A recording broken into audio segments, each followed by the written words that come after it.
In my research, we investigate RNA, that's the sister molecule for DNA, which we all know as our genetic information. And in particular in my lab, we investigate how RNA helps to synthesize all the proteins in our body, which is obviously so important because the proteins do all the jobs in our body. And we are quite excited to be part of this big research because very specifically we look at small chemical changes in RNA that make RNA better.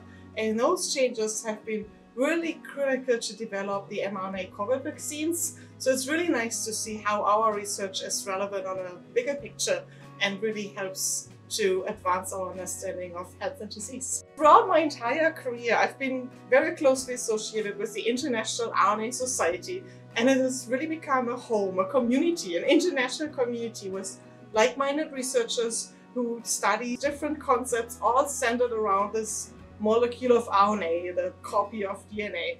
And it's really inspiring to see what others see, to learn from them, to see how we advance research together through collaboration. I feel this is such an important element to bring people together across cultures, across backgrounds, across different experiences, and I really enjoy that. What I really love about this program and why I was so excited to work on it for the last 8 years is that we developed local RNA hubs. So we recruited RNA researchers from the RNA Society that we knew that were leaders in their respective communities and supported them in developing events locally. What was really wonderful to see is how we started this program with 25 RNA salons, mostly in Europe and North America. And then over the last 8 years, it has grown to more than 50 RNA salons. I'm really proud because by now it involves more than 6,000 people around the world. And I think that's really the power of amplification, right? Of working locally with many people who recruit more people, and all of a sudden we have a big community that feels connected. Creative grassroots initiatives that made a difference, not just for the participants in the RNA salons, but also for the surroundings. And I felt that the RNA salon program really came in strong out of the pandemic. Leadership is important to me, but it's also something you grow slowly into. I think it started for me with service.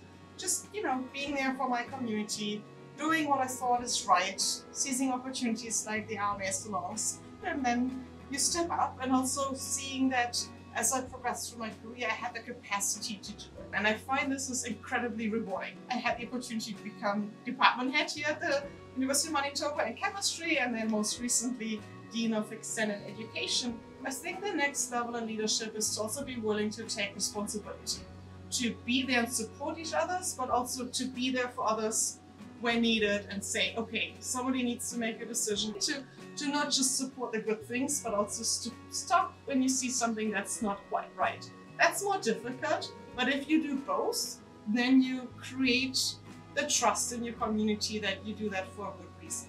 I'm not always the one who leads the new initiative, but I'm the one who helps bring the people together who lead a new initiative as a group. And then again, together, we can accomplish so much more. Because I fundamentally believe that together, we can get to a higher level than if we are working as individuals. And that is leadership. I started to recognize that awards are also there to share so that you inspire others. No matter how humbled I am, it's really an inspiration, right? And for me, this is an inspiration to keep going. When they gave me the award at the society meeting, they said I have 2 minutes to speak. I knew right away. The first thing I did is I got my colleague on the stage who had the initial idea for it, because she's been really my partner in this. And it's something important to see that service never happens alone. It's always done together. Then there's now a new person who stepped in this year leading the RNA salon. So I got her on stage and, we hugged and we're happy. But what was the best moment is in the room, there was 1,000 people, right? That's the gathering of the RNA Society. And I asked everybody to stand up who's an RNA salon organizer. And there were many.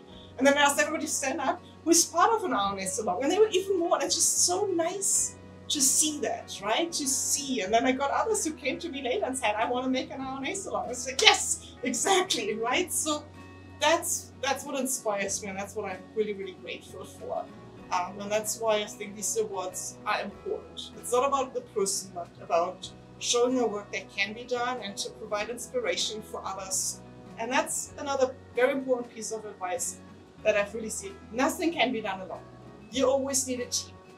Don't take the weight on yourself. that's not good for you and that's not good for the community. It's really doing what I enjoy has helped me to get where I am now and where I wanted to be.